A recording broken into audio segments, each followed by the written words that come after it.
ndahimbawe rwose uyu munsi kugira ngo mpereze inkunga y'imisanzu kumwe namwe duhimbaza umunsi mukuru w'ibatisimu y'umukama.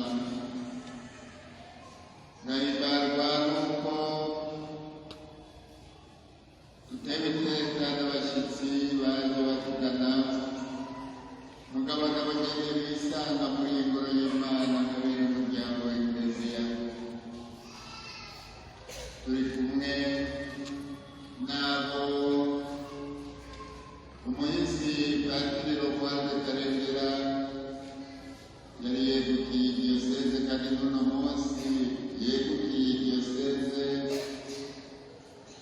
akaba yitavye Imana mu ntango z'ukwezi kwa 11 umwaka uheze.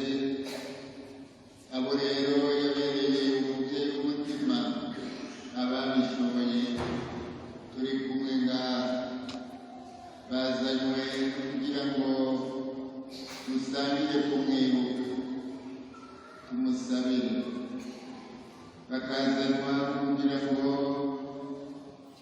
turemeshanye twibukanye ibyiza dukesha uyu musaseredoti w'umukama yasezeye isi. Muri bo rero ndahimbawe no kubereka nyakubahwa Padiri Giscard Hakizimana asanzwe atubereye abaseminari bakuru hariya muri seminari yaragijwe Karoli Rwanga Mweranda yo ku Kiryama muri diyoseze ya Bururi, ari we wuyu nsavye ngo abaramutse.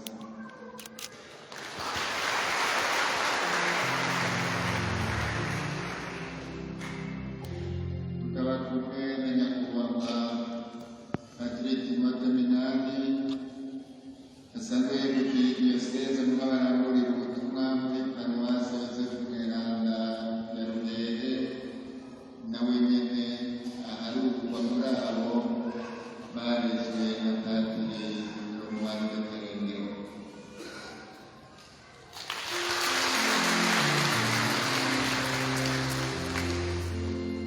Turi kumwe rero n'ababikira, abakristu barayike, abashoboye gushika uyu munsi muri benshi yabereye umuvyeyi, ari nabo mubona muri rujya ruhande mu ntebe z'imbere, tubakomera amashyi.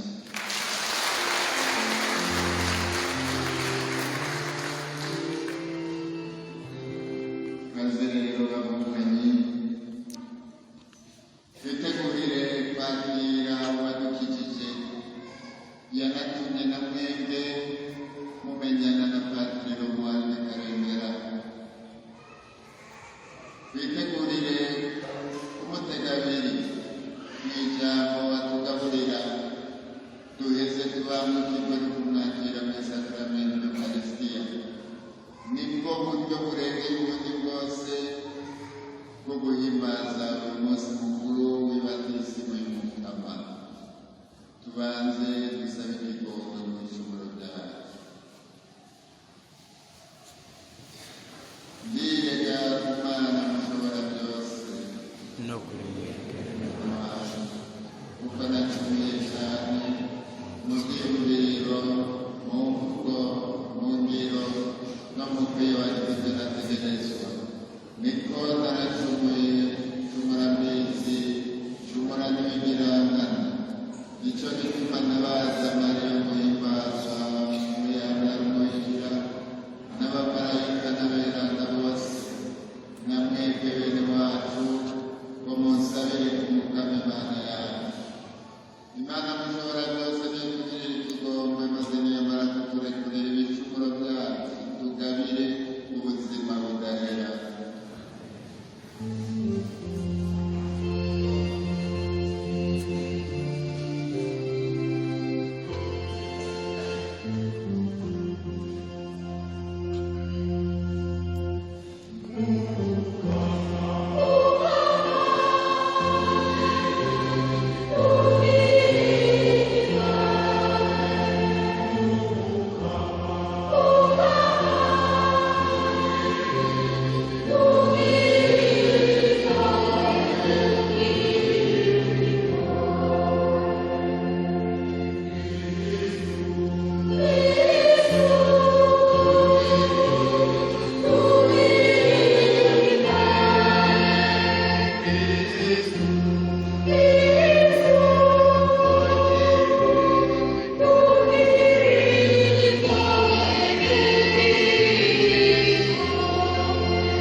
Ibyo dusoma mu gitabo cy'umuhanuzi Isaya.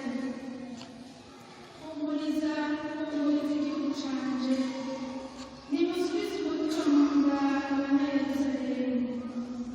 Babwire muti, igikuba canyu kirarangiye, igicumuro canyu carishuwe. Umukama yarabahaye ikirenga kabiri ku bicumuro vyanyu. Ijwi rirasemerera riti, nimuharurire umukama inzira mu gahinga, muharure Imana yacu inzira igororotse mw'itonzi. Umubande wose ufurigwe, umusozi n'umutuno wose biringanizwe. Ahari impanga hose hongere hasaswe, naho ahatuga nk'uruzi rw'igihugu haringanizwe. Niho uburinganizwa bw'umukama buzokwibonekeza, kandi ntawuzosigara atawubonye, kuko umukama yabigomereye. Wewe uzaniye Siyoni inkuru nziza, duga ku musozi muremure. Wewe uzaniye Yerusalemu inkuru nziza, semerera n'ijwi rirenga. Tereza akamo ntutinye, ubwire ibisagara bya Yuda uti, ngiyo Imana yanyu, nguyo umukama Imana, azananye n'ububasha, ukuboko kwiwe kuzomugarurira byose. Raba aje yitegekanije ibyo yatsindiye byose, nayo impera yiwe yamutanze imbere. Azoragira ubusho bwiwe bw'umwungere, azotegurira imyagazi mu maboko yiwe, ayifumbatire mu gituza ciwe, intama zonsa nazo azozibungabunga. Ijambo ry'Imana.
Ibyo dusoma mu ibaruwa umutima Pawulo yandikiye Tito.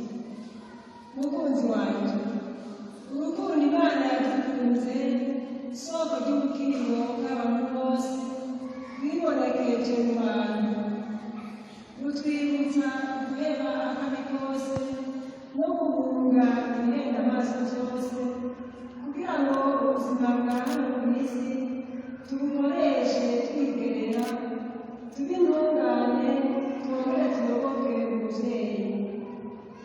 Ibyo byose tubigire turorereye bwa bwihirwe twizigiye na bwa bumaso bw'Imana yacu nzima n'ubw'umukiza wacu Yesu Kristo, we yatwihereye ngo adukize akabi kose, atyorore igihugu kimwegukire cyaba cyitwararika neza.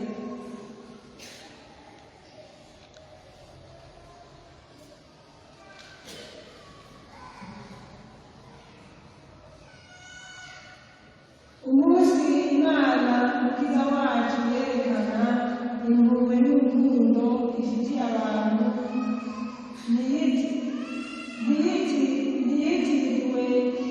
ntiyitiriwe irihweza ibikorwa by'ubutungane twari twakoze. Mu mazi yatuhagiye akabi kose kari karatuzingamitse, tugasubira kuba bazima n'umutima mweranda kubwa Yesu Kristo umukiza wacu, kugira ngo amaze kutugira intungane tube abaragwa n'ubuzima bw'aho twizigiye. Iryo ni ijambo ry'Imana.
abantu bashikayo kandi ngo babatizwe bari biteze ikintu kandi baguma bibaza mu mitima yabo ko Yohani atari we Kristo. Yohani araheza ababwira bose ati, jewe mbatisha amazi, ariko haje uwundusha ububasha, sinkwiye gukundurura ibirago vyiwe, azobabatiza muri mutima mweranda nk'umuriro. Ishengero ryose rimaze kubatizwa, na Yesu nyene yamaze kubatizwa, ariko arasenga, ijuru ririyugurura, maze umutima mweranda amurukirako, yibonekeje mu gisa n'inyuma. Ijwi naryo riva mw'ijuru riti, uri umwana wanje, jewe uyu munsi nakwivyariye. Twakire kandi dushimagize inkuru nziza ya Yesu Kristo.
bavukanye intore z'Imana,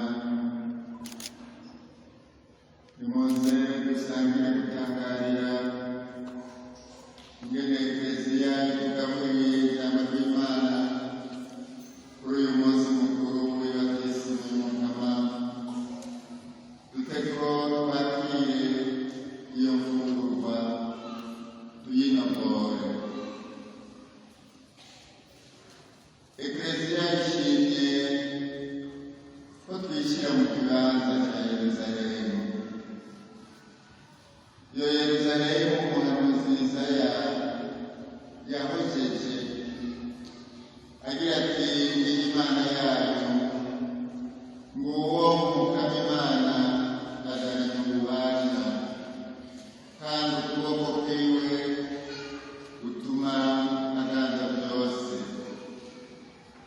Aragira ubusho bwiwe bakurya kumwungere, akegeranya imyagazi n'ukuboko kwiwe, akayitwara mu gikiriza. Intumwa zonsa nazo akaziyobora azegenga. Dusangire na Yerusalemu, twakire ayo majambo.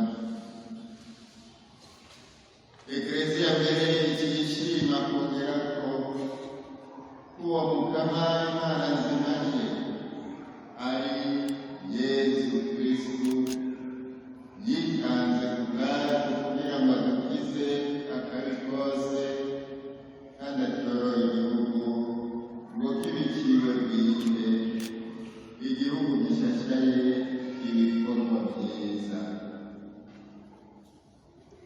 None bavukanye, iyo mfungurwa y'ijambo ry'Imana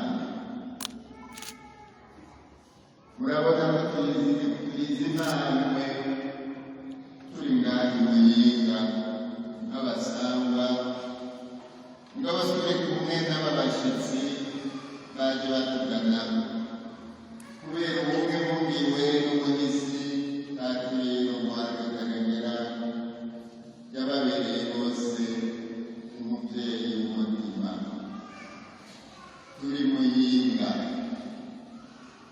i Muyinga n'ahandi hatari hake mu gihugu cacu. Turazi ko hatabuze abatemera yuko Kristo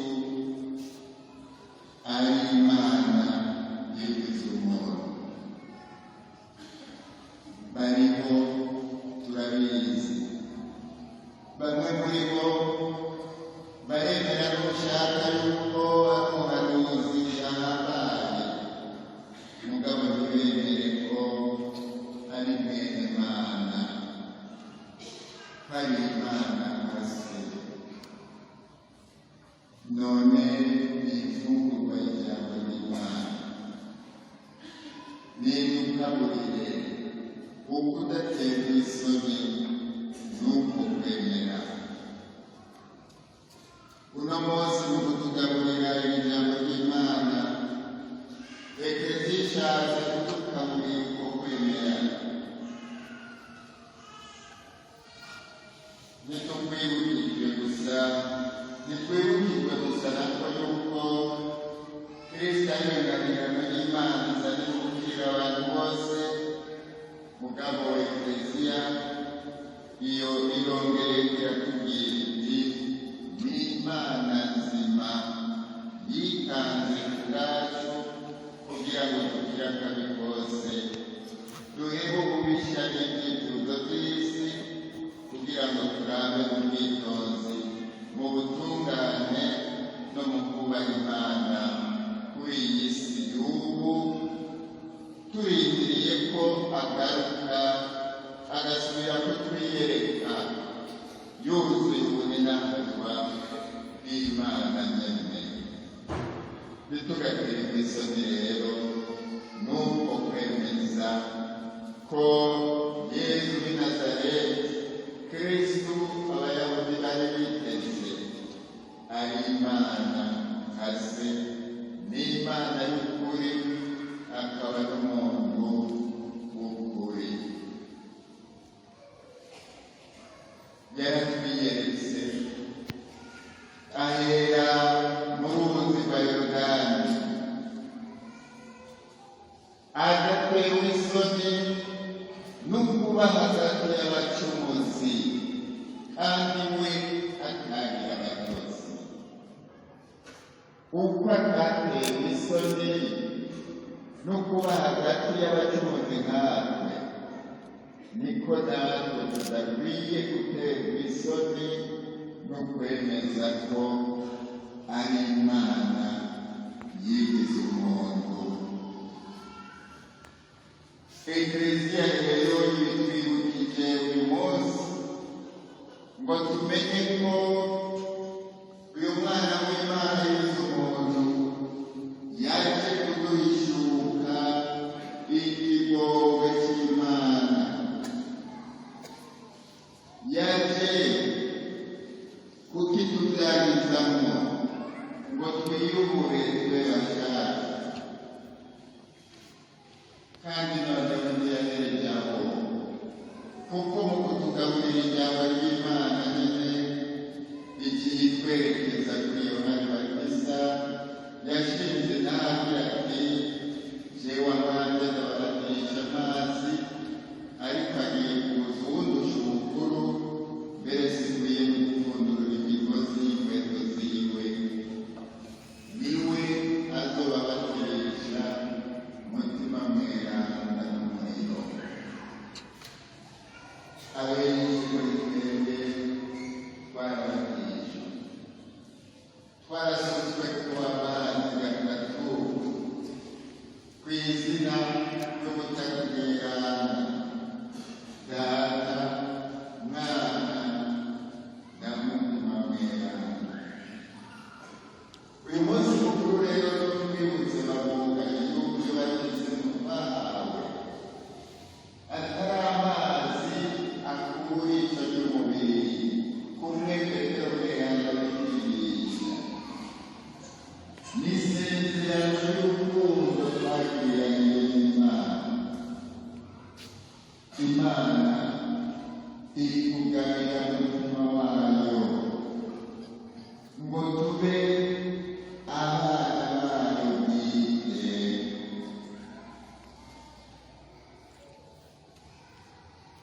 Ni kubwa Yesu Kristo rero umwana w'Imana yigize umuntu, akemera kwiga mu mazi ya Yorodani kumwe n'abacumuzi, kandi muri ayo kwiga ntiyigeze yinuba abacumuzi, yagenda barabagende agasangira nabo ku rugero rw'uko bamwitondera. Mugabo we atumbereye ko urukundo aberetse batuma bigaragara bakerekeza umutima ku Mana. Nibyo byarambutse muri zake yamwakiriwe bagasangira. Niwe wubereye abatumisha mutima mweranda n'umuriro. Niwe Yohana Batista yavuga, ni wa wundi tuzi ko yabambwe ku musaraba ku bwacu agapfa agahambwa, mugabo kumusugira agatazuka, hanyuma kurira mu ijuru akicara iburyo bwa Se wiwe. Ntiyaherezo ni muzima nk'Imana muntu, umukiza w'abantu bose. Niwe rero yitoreye umuvukanyi wacu Patiro Mwana Karemera, amutora amusanze aho yibereye hariya Runasi twese tuzi muri komine Buhinyuza. Aramutonesha amusanga ku saseredoti ubuzima bwiwe ngo abere abantu benshi umubyeyi.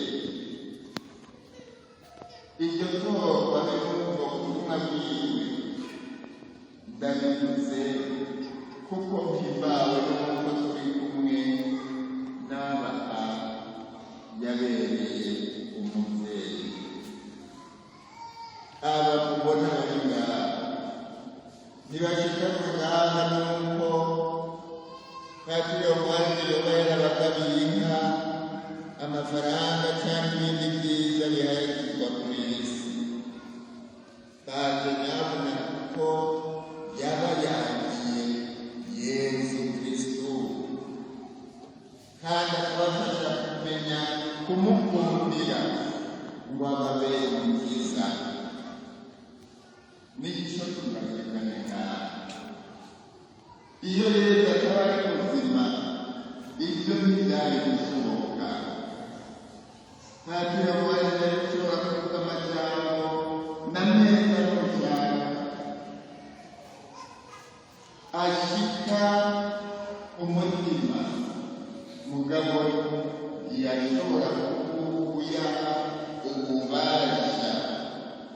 ububasha bwo guhindura imitima y'abatari kumwe. Nuko Kristo ari muzima, Imana muntu. None rero nitubonera ibona dusangire nabo igome kwibuka uyu muhisi Patiro Mwana. Nako nyine mu ntunge navuze ko yitabye Imana mu ntango kuva 11, ariko si ibyo yitabye Imana mu ntango y'ukwezi kw'icumi. Tubonereho gusangira n'ababashyitsi, kumwibuka, tumusabire ko uwo mukiza no kuri Bikira Mariya umubyeyi wiwe. Tuzi ko na Patiri yakunda cyane rwose, ariko tubanje gusangira, kuzirikana ibyiza bihebuje dukesha uwo mukiza. Yesu Mana yigize umuntu, ntiyaje ngo twicwe n'agahinda k'ibicumuro byacu twigaye, mugabo yaje ngo tubigaye turonke mutima mweranda atuma twiyumvamo ko turi abana bakundwa b'Imana. Ubwo yarinjiye mu maso ya Yorodani akaja hamwe n'abacumuzi, ni kwari kugira ngo baze bicwe n'agahinda k'ibicumuro byabo, kwari kugira ngo nyabuna ababwire bashasha baronke umutima w'Imana biyumvemo ari abana bakundwa. Nibyo Pawulo mweranda yashimiye intara hamwe yandikira Abanyaroma ati ntimwaronse umutima w'abashumba ngo musubire kugira ubwoba, nyamara mwaronse umutima w'abana barezwe mu nzu utuma tuyagisha Imana tuvuga tuti aba dawe. Intare Luka mweranda ashinga yuko Yesu amaze kubatizwa ariko arasenga, ijuru ryiyuguruye, mutima mweranda akamururira kumvise n'inyuma, ijwi rivuye mu ijuru naryo rikagira riti uri umwana wanjye nkunda cyane, muri wewe nasanze ibimara byose.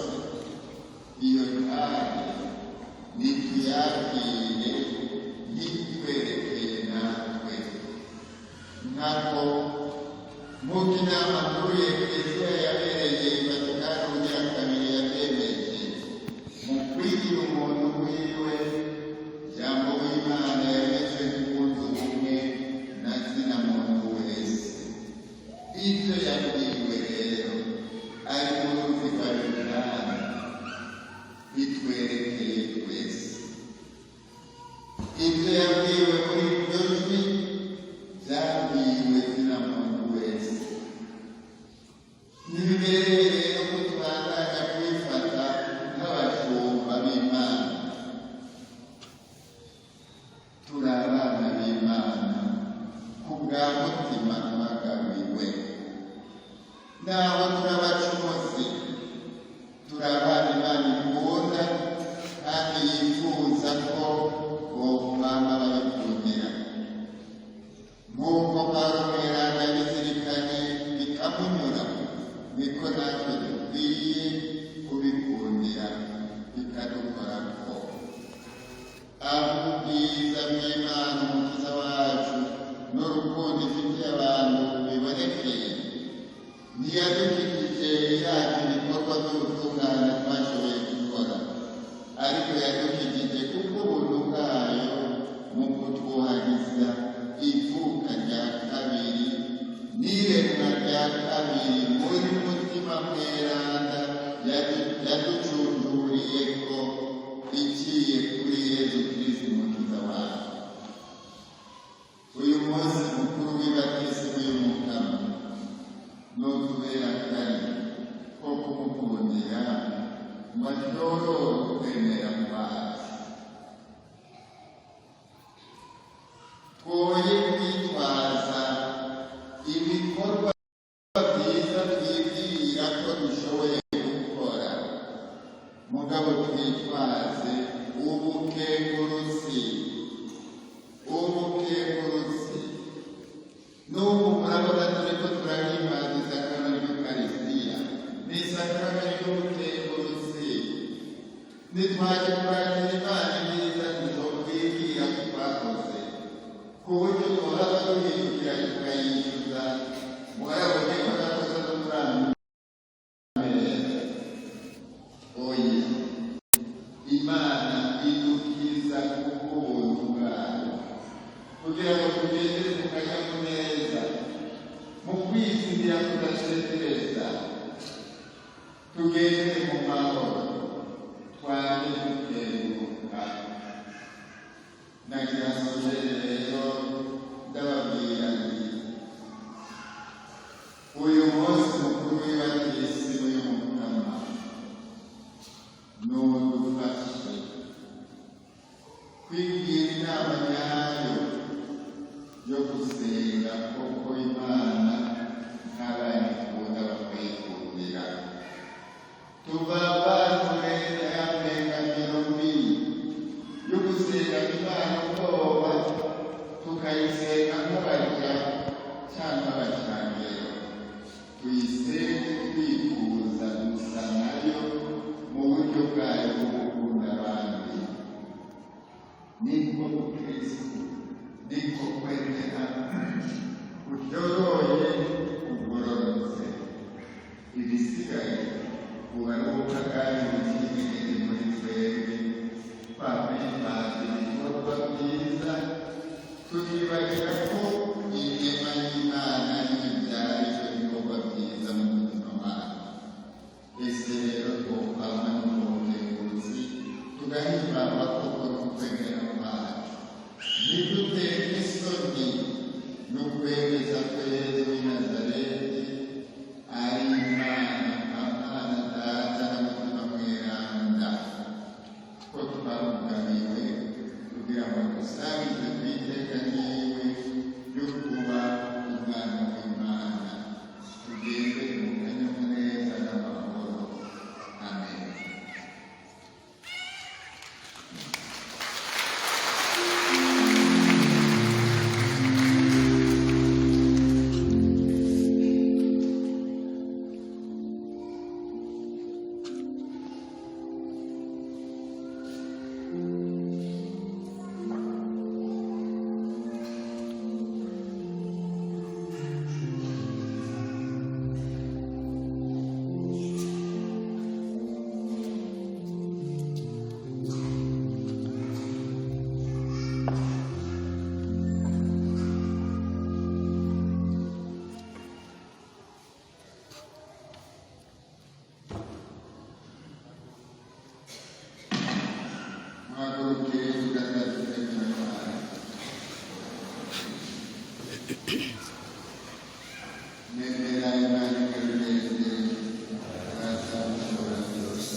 Yeah.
hamwe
igisabisho cy'umubyeyi wacu Papa Francisco cyo kwambaza umuryango werana. Ndaza ndavuga agace gato gato namwe musubiramo. Yesu, Mariya na Yosefu, muri mwebwe turatangarira umwaka w'urukundo nyakuri,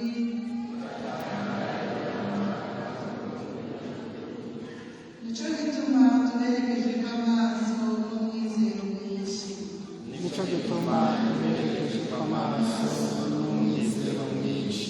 Umuryango mweranda w'i Nazareti, umuryango mweranda w'i Nazareti, intakigo zacu nazo bwira ko ingo zacu nazo zoba ikibanza cy'ubunywanyi bw'Imana n'abantu, zoba ikibanza cy'ubunywanyi bw'Imana n'abantu, cy'ubumwe bwa bene rugo n'abahaza bose, cy'ubumwe bwa bene rugo n'abahaza bose, zikaba ingoro z'igisabisho n'amajambere y'umutima n'umubiri, zikaba ingoro z'igisabisho n'amajambere y'umutima n'umubiri, amashuri nyayo kwigisha inkuru nziza, amashuri nyayo atwigisha inkuru nziza, n'amaekleziya yo hanze y'ingo. n'amaekleziya y'ahantu. Umuryango mweranda w'i Nazareti, umuryango mweranda w'i Nazareti, ese uguhohoteranira, ese guhohoteranira, ukwikunda n'amacakubiri ukwikunda n'amacakubiri vyotuzwa ubutakigaruka mu ngo zacu, vyotuzwa ubutakigaruka mu ngo zacu, maze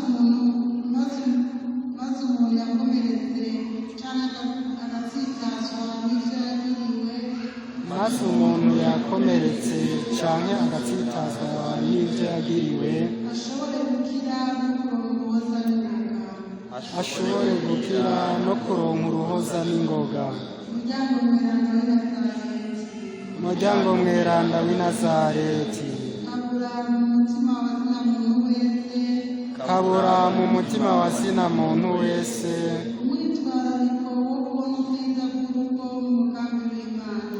umwitwarariko wo kubona ubwiza bw'urugo n'umugambi w'Imana. Yesu, Mariya na Yosefu,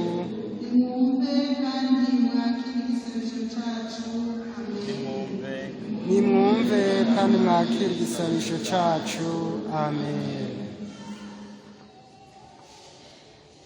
Mukama wewe mwerukiro n'amagara yacu, tega amatwi umuryango wawe ukambagirizwa n'urukundo rugukomokako, n'uturaza tugusabye turakwizeye, tubigusabishije Yesu Kristu Mukama wacu.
wacu Yesu Kristo.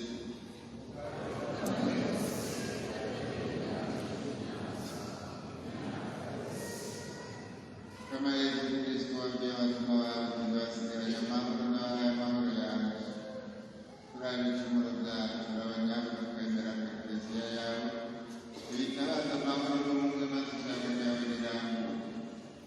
Wewe nyene ubuzima n'ingoma mu myaka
Amen.